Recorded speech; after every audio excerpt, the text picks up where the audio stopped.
Chapitre 1. Le bus s'arrête dans la rue principale de Kitnor et tous les élèves se préparent à descendre. C'est la folie à bord car les grandes vacances viennent officiellement de débuter. Tommy s'est fabriqué un chapeau avec son classeur d'anglais, Shay fredonne une chanson sur la liberté et même moi je me sens grisée par le soleil et la limonade. Bonnes vacances, je lance au chauffeur en descendant. Bonnes vacances, Sky. On se revoit en septembre, me répond-il avant de laisser la porte se refermer. Je rejoins Millie, Tina et Tommy. Nous formons une petite bande de surexcités aux chemises uniformes blanches couvertes de graffitis et de petits mots. Aucun de nous n'a réussi à se concentrer aujourd'hui. Les vacances minantes occupaient toutes nos occupations, jusqu'au pique-nique improvisé sur le terrain de sport. C'est là que Tommy nous a aspergés avec de la limonade glacée et que tout a dégénéré. Trempés de la tête aux pieds, on a attrapé des stylos pour écrire sur les chemises des autres. Bien entendu, Tommy s'est laissé emporter et la scène a fini en lambeaux. On dirait un personnage de film de zombies. Et voilà, se réjouit Millie. Plus de cours pendant 6 longues semaines. Et à la rentrée, on attaquera la dernière ligne droite du lycée. Les profs nous traiteront enfin comme des adultes. Les garçons se jetteront à nos pieds. Oh, chère Millie, intervient Tommy en retirant son classeur chapeau pour lui faire une révérence. Si j'étais célibataire, tu sais que je n'y manquerais pas. Hélas, mon cœur est déjà pris. Tant mieux, réplique-t-elle en faisant la grimace. Pauvre Summer. Je me demande comment elle fait pour te supporter. Pas étonnant qu'elle se soit inscrite dans une école de danse à des kilomètres d'ici. Summer m'adore et je lui manque affreusement, proteste Tommy. C'est juste que la Rochelle Academy est la meilleure école de danse du sud de l'Angleterre. Dis-lui, Sky. Tu lui manques tellement qu'elle a décidé d'y rester quelques semaines de plus pour donner un coup de main pendant le stage d'été. Mais non, je plaisante. Comment oses-tu s'offusque-t-il une main sur le cœur. Tu es pourtant la mieux placée pour savoir que je suis fou de ta jumelle. Regarde-moi, je dépéris sans elle.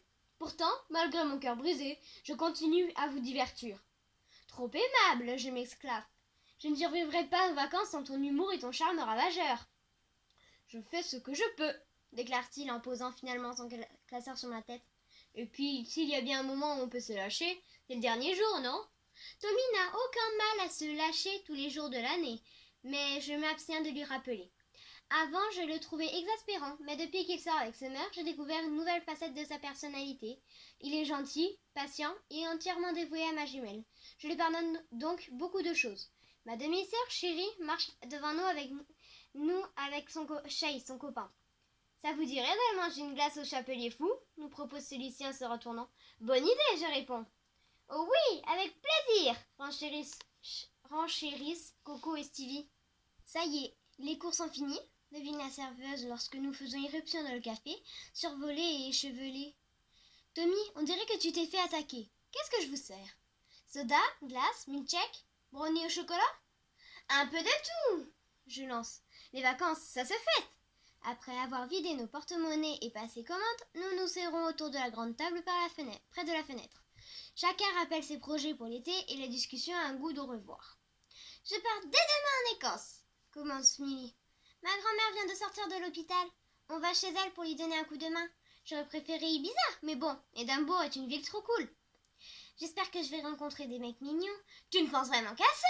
Je me moque en lui volant une cuillerée de sorbet à la framboise. Attention les gars, Millie arrive. Les Français aussi devraient se méfier, hein, Tina? 2 semaines sur la Côte d'Azur. La chance! Oui, confirme-t-elle. On revient dans le même camping que la dernière fois, tout près de la plage. Comme ça, je vais bosser mon bronzage et mon accent français en même temps. La classe! Évidemment, si une charmante personne veut me donner des cours de prononciation, je ne dirai pas non. Je pousse un soupir envieux. Moi, j'adore les étés à Kitnor, mais quand je vous entends, je regrette un peu de ne rien avoir de plus excitant en vue. Et quelqu'un avec qui partager mes vacances, accessoirement. Mais ça, je ne le dis pas. De l'autre côté de la table, Chéri et Shay s'embrassent, toujours aussi amoureux malgré les années. Ma petite sœur Coco est en train de planifier sa prochaine escapade avec Stevie, son meilleur ami et ou copain. Et quand ma jumelle rentrera dans quelques semaines, elle recommencera à recouler avec Tommy. Je ne peux pas m'empêcher de me sentir à la traîne. Mamonei, notre aînée, a un copain maintenant. Elle termine ses A-level dans un autre lycée, en option art plastique. Elle a rencontré Ash quand elle vivait avec notre père en Australie et il a débarqué chez nous l'année dernière, bien décidé à la reconquérir. Depuis, il s'est inscrit à l'université de Londres où Onei compte le rejoindre cet été. Les choses changent, même si j'ai du mal à m'y faire. Tanglewood ne sera plus pareil sans Onei et sa mère, Millie et Tina. Mais je me force à sourire, refusant de laisser cette perspective assombrir ma bonne humeur. On va enfin pouvoir se la couler douce, je reprends en sirotant mon milkshake à la fraise. Fini le lycée. L'été est fait pour se détendre et s'amuser, et j'ai bien l'intention d'en profiter. Un concert d'approbation s'élève autour de la table. Je tente de voir le bon côté des choses. Mes amis et mes sœurs ne resteront pas absentes éternellement. Dès qu'elles reviendront, on pourra organiser des soirées sur la plage et faire de grandes balades à vélo. En attendant, je ferai la sieste dans le hamac du jardin. J'avancerai dans ma pile de livres à lire. J'adorerai maman et Paddy à préparer les commandes de chocolat. Je ne devrais pas m'ennuyer. Je pourrais aussi faire du tri dans mon armoire et concevoir des nouveaux looks vintage, ma spécialité. Allô, Sky Thornberry, ici la Terre. Vous me recevez lance Millie en agitant une main devant mon visage. Toujours en train de rêver. Bon, je vous laisse. Mon père veut prendre la route à la première heure demain et je n'ai pas encore préparé ma valise. On se donne des nouvelles, d'accord? Je serai là de retour dans 15 jours. Moi aussi, il faut que j'y aille, dit Tina. À bientôt les copains. Soyez sages.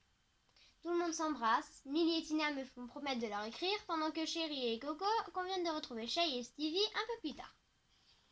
Moi, je n'ai rien de prévu, me confie Tommy. Je vais bosser tout l'été à la boutique. Mes parents ont promis qu'en échange, j'aurai le droit à quelques jours de congé quand Summer rentrera. Alors si tu t'ennuies, tu sais où me trouver. Ok, quand j'en aurai marre des baignades et des siestes dans la Mac, je passerai te voir. Coco, Chérie et moi sortons du village et grimpons la côte qui mène à Tanglewood. C'est peut-être un contre-coup de l'overdose de sucre, mais ma bonne humeur retombe brusquement. Ça va faire bizarre d'être ici sans Summer ni O'Day, je soupire.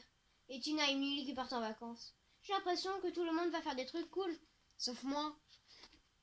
Je serai là, moi, me rappelle Chérie en passant son bras sous le mien. Shay va travailler au centre nautique comme tous les ans, alors j'aurai pas mal de temps libre. J'ai envoyé mon CV au Clairon de Kitnor pour un stage. Comme j'adore écrire, je me disais qu'une ou 2 semaines de bénévolat dans un journal, ce serait un bon moyen de découvrir le métier. Mais ils ne m'ont jamais répondu. Au moins tu as tenté un truc. Si tu cherches un projet, tu n'as qu'à me demander, intervient Coco.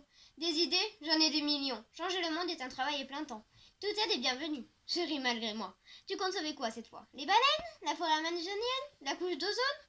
Les trois. Mais avant ça, je voudrais alerter les gens sur le danger des emballages plastiques à usage unique pour les océans. Je vais fabriquer des affiches et des prospectus. Et je pensais aussi organiser une manif sur le parking de la supérette. Génial! J'imagine déjà le manager, Sam, un géant de 2 mètres de haut et presque autant de large, nous courir après dans le village en nous bombardant de gobelets. J'aimerais bien aller à Londres, moi aussi, participer à une démarche pour le climat. H a proposé de nous héberger, Sylvie et moi. On pourrait en profiter pour visiter la ville, ce serait top. Mon sourire s'efface. Même ma petite sœur va avoir des vacances bien plus passionnantes que moi.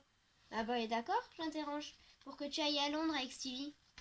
Bien sûr, enfin, je ne lui ai pas encore demandé, mais je ne vois pas pourquoi elle refuserait. Lorsque nous arrivons devant le portail en bois de Tanglewood, Coco prend appui sur l'une des barres horizontales et saute par-dessus en faisant une pirouette compliquée. Puis, elle pique un sprint en direction de la maison, pendant que Chérie et moi entrons normalement. On n'a qu'à réfléchir à un petit projet de notre côté, me suggère ma demi-sœur.